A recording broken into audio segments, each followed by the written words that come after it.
ମା କଣ କରୁଥିଲ? ସୁଜନା ଛୁଇଁ ପେଟ ଗରମ ହେଇଯାଇଛି ତ ସେଇ ଲାଗି ତାଙ୍କୁ ଟିକେ ଗାଧେଇ ଦଉଛି। ଏକାରିଆ କଥା ଗୁଡାକ ଏଇଗୁଡା କଣ ଲ? ତିମି ମାଛ। ଏ ଭାଇ ମତେ ଫାସି ଦେଇଦିଅ ରେ। ବାଇଗଣ ଗୁଡା ତ ଜାଣିଛୁ ତ ବାଇଗଣ ପଚାରୁଛୁ କାହିଁକି? ଏଇଟାକୁ ଇଂରାଜୀରେ କଣ କହନ୍ତି? ଟମାଟୋ। ମାଲୋ ତୁ ଶୁଣୁ ମୁଁ ଏଗୁଡା କଞ୍ଚା ଖାଉଛି ମୁଣ୍ଡରେ ପାଣି ନହେଲେ ଢାଳି ଦଉଛି ମୁଁ ଯାହା କରିବା କଥା। ତୁ ମତେ ହଟା କାହିଁକି କରୁଛୁ ସବୁବେଳେ?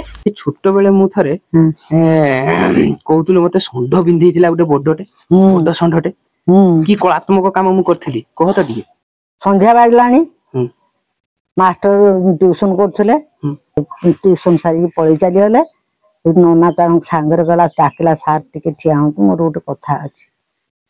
ସେ ବଡିଆର ପାରି ସେ ମଝି ରାସ୍ତାରେ ଦି ସାଇଡ ବିଲ ମଝିରେ ଠିଆ ହେଇକି ନନା କଥା ହଉଥିଲା। ତୁ କହିଲୁ ମୁଁ ତାହେଲେ ମୁଁ ଯିମି ନନା ପାଖକୁ। ନା ସାର୍ ସେଠି ଅଛନ୍ତି ତୁ ମୋ ଆଇଛୁ ଯିବୁ ନା। ଶୁଣନି ସେଗୁଡା ଛୋଟବେଳେ ସେଗୁଡା ମୋର କିଛି ଶୀତ ଦିନିଆ ବି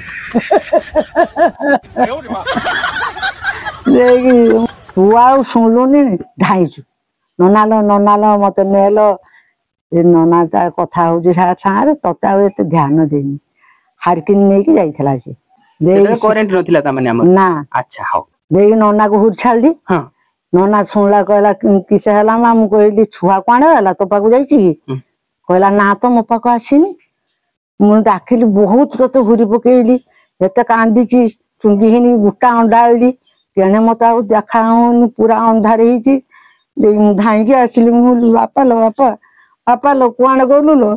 ଆ ଟିକେ ମୋ ପାଖକୁ କୁଆଡେ ଗଲୁ ତୁ? ମୁଁ କାହିଁ ତତେ ପାଉନି ତୁ କୋଉଠି ଅଛୁ? ସେତେବେଳେ ତ ଚେତା ବୁଡି ଯାଇଛି ଚେତା ନାହିଁ। ଷଣ୍ଢ ସିଆଡୁ ଚାଲି ଆସିଛି ତତେ ବିନ୍ଧି ଦେଇଛି ତୁ ଓଡିଆ କୋଟରେ ପଡିଯାଇଛୁ।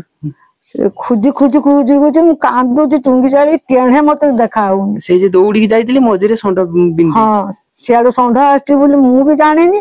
ସେ ବିନ୍ଧି ଦେଇଛି ଯେ ଘର ଚେତ ବୁଡି ଯାଇଛି। ତାପରେ ହାତଟା ବାଜିଗଲା ମୁଁ ହଠାତ୍ ହେଇଗଲି। ହାତଟା ପୁରା ପଚା ପଡିକି ନୀଳ ପଡିଯାଇଥିଲା। ଅଣ୍ଡାଳିଲୁ ମୁଁ ଅଣ୍ଡାଳି କେଣେ ପାଇଲିନି ତା ବାଦେ ହଁ 10-15 ମିନିଟ ପରେ ତୁ ଚେତ ହେଲା ଯେତେବେଳେ ସେତେବେଳେ କହୁଛୁ ମାଲୋ ମୁଁ ଏଇଠି ପଡିଛି ଏଇଠି ଅଛି ତୁ କାନ୍ଦିନି। ଦେଇକି ତତେ ଉଠେଇକି ଆଣିଲି ଯେତେ କାନ୍ଦିଛି। ସେଦିନ ବାପା ବି ଆସିଲେ ଯେମିତି ଶୁଣିଲେ ଥରୁଛୁ ତୁ ଗୋଟା ଥରୁଛୁ ତତେ ଧରିକି କୋଉଠିରେ ଘିନି ବସିଛି କାନ୍ଦୁଛି। ବାପା କହିଲେ ହାତ ପୁରା ନୀଳ ପଡିକି ପଚା ପଡିଯାଇଛି ପୁରା ନୀଳ ଦେଖାଯାଉଛି ଏ ଖଣ୍ଡକସା। ଆଉ କଣଟା ଦେଇକି ମୋ ମାମା ପାଖରେ ଶୋଇଲି। ବାପା କହିଲା ସେଦିନ ଆମର ରୋଷେଇ ହେଇନି ରାତିରେ ସବୁ ମା ଛୁଆ ସବୁ ଉପାସ ଶୋଇଛେ। ସବୁ ଦେଖିଲେ ମୋ ଭିଡିଓ। ଧନ୍ୟବାଦ ଟାଟା।